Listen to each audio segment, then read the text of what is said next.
दोस्तों, जब हम कभी भी किसी मूवी को देखते हैं तो हमेशा हम उस मूवी के हीरो की तारीफ करते हैं और उनके फैन बन जाते हैं। मगर मूवी में हीरो के साथ विलेन का भी बहुत बड़ा रोल होता है, मगर हमारा ध्यान विलेन के ऊपर कम जाता है और उनका रोल हम एक नेगेटिव रोल समझते हैं। वैसे तो आज के जमाने में मूवी में आने वाले विलन्स में कुछ खास दम नहीं होता, मगर हम बात करें पुराने जमाने के विलन की तो उस जमाने के विलन अपने आप में एक सुपरस्टार से कम नहीं हुआ करते थे और उन जैसे विलन अब बॉलीवुड में दिखने ही मुश्किल हो गए हैं, क्योंकि वो भी एक दौर अलग था और ये भी एक दौर अलग है। इसलिए आज हम लेकर आए हैं पुराने जमाने के कुछ दमदार और सदियों तक राज करने वाले सुपरहिट विलन्स के बारे में आज की ये वीडियो। लेकिन वीडियो शुरू करने से पहले नए सब्सक्राइबर हमारे चैनल को सब्सक्राइब कर लें ताकि हमारी आने वाली वीडियो की नोटिफिकेशन आपको मिले सबसे पहले।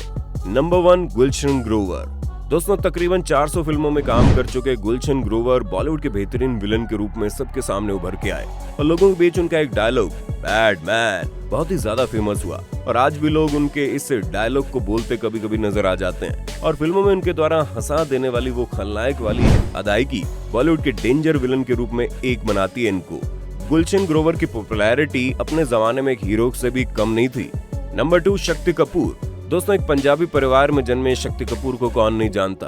वैसे शक्ति कपूर नाम से जाने जाने वाले इस हस्ती का असली नाम सुनील कपूर है और ये तकरीबन 30 सालों से बॉलीवुड में काम कर रहे हैं और ज्यादातर इन्होंने लीडिंग रोल विलेन के रूप में ही किए हैं और उनका नाम ही विलेन के रूप में जाना जाने लगा था। हालांकि बीच में उन्होंने कॉमेडी रोल भी किए, लेकिन एक लंबा दशक उन्होंने कई फिल्मों में खलनायक का ही किरदार निभाया। उन्होंने तकरीबन 100 फिल्मों में विलेन की भूमिका निभाई है और वो अपने जमाने के खतरनाक विलेन में से एक रहे और इनकी भी पॉपुलैरिटी एक सुपरस्टार जैसी थी।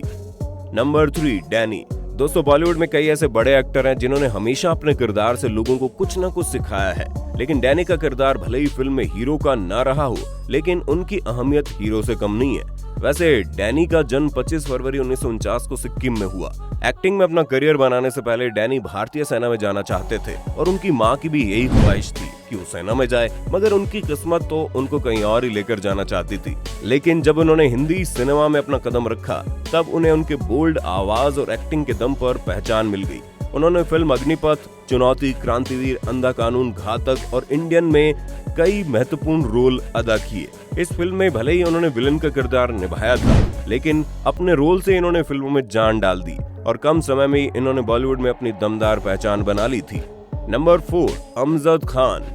दोस्तों, अपने 16 साल के फिल्मी करियर में अमजद खान ने लगभग 130 फिल्मों में काम किया, लेकिन उनको जीवन की सबसे बड़ी सफलता मिली शोले फिल्म से, जिसमें उन्होंने गब्बर सिंह का खतरनाक कैरेक्टर निभाया और उनके द्वारा किया गया वो रोल इतना जबरदस्त था कि मूवी सुपर डुपर हिट हो गई और उनकी एक्टिंग इतनी अच्छी थी कि लोग हूबहू उनकी कॉपी करने लगे और उनके जैसे ही बोलने लगे, उनके जैसे ही चलना और उनके जैसे ही डायलॉग बोलने की अदायगी में माहिर होने लगे। इतना ही नहीं, फिल्म शोले को रिलीज हुआ आज कई दशक हो चुके हैं, मगर फिर भी अभी भी लोग गब्बर सिंह के डायलॉग बोलते हैं और उनके किरदार की जिक्र करते हैं। दोस्तों, गब्बर सिंह वाले रोल के लिए कहा जाता है कि अमजद खान से ज्यादा बेटर ये रोल कोई नहीं कर सकता था। कुछ लोग एक विशेष रोल निभाने के लिए दुनिया में आते हैं। नंबर 5, अमरीश पुरी।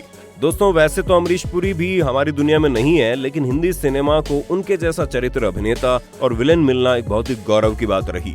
खलनायक की भूमिका में तो वे लंबे समय तक अपने किरदारों के लिए जाने गए। शेखर कपूर की फिल्म मिस्टर इंडिया में मोगैम्बो के किरदार में इन्होंने जान फूंक दी और उनका वो बेहतरीन डायलॉग हमेशा बोला जाता है, मोगैम्बो खुश हुआ। इनके अलावा क्रूर जमींदार की भूमिकाएं और बड़े स्मगलर के तौर पर भी इनकी भूमिकाएं यादगार रही। दामिनी फिल्म में वकील चड्डा और फिल्म घायल में बलवंत राय की भूमिका मुझे आज भी याद आती है। नंबर 6, प्राण। दोस्तों, प्राण सिकंद हिंदी सिनेमा में प्राण नाम से ही हमेशा पहचाने गए और हिंदी सिनेमा में उनके जैसी खलनायक की भूमिकाएं बहुत ही दुर्लभ थी और कई रोल के लिए तो ऐसा लगता था मानो उस रोल के लिए केवल प्राण ही बने हुए थे। तकरीबन 50 साल तक हिंदी सिनेमा में गुजार देने वाले इस महान अभिनेता ने बॉलीवुड को खलनायक के रूप में बेहतरीन और यादगार कर देने वाली भूमिकाएं दी। उन्होंने तकरीबन 350 फिल्मों में काम किया, जिसमें मधुमती, जिस देश में गंगा रहता है, उपकार, राम और श्याम, शहीद, जॉनी मेरा नाम, जंजीर, अमर अकबर एंथोनी जैसी कई सुपरहिट फिल्मों में उन्होंने बेहतरीन खलनायकी की भूमिकाएं निभाई। साल 2013 में दादा साहब फाल्के अवार्ड से सम्मानित ये अभिनेता जंजीर फिल्म में शेर खान के नाम से बड़े लोकप्रिय हुए थे। जंजीर फिल्म का प्राण साहब का डायलॉग मुझे बड़ा ही अच्छा लगता है, इस इलाके में नए आए हो साहिब, वरना शेर खान को कौन नहीं जानता। तो दोस्तों ये थे पुराने जमाने के वो खतरनाक विलन जो अपने समय में किसी हीरो से कम नहीं थे। उम्मीद आपको ये जानकारी पसंद आई होगी। जल्दी मिलेंगे नई वीडियो के साथ, तब तक के लिए अपना ख्याल रखिए, अपने परिवार का ख्याल तो रखिए ही।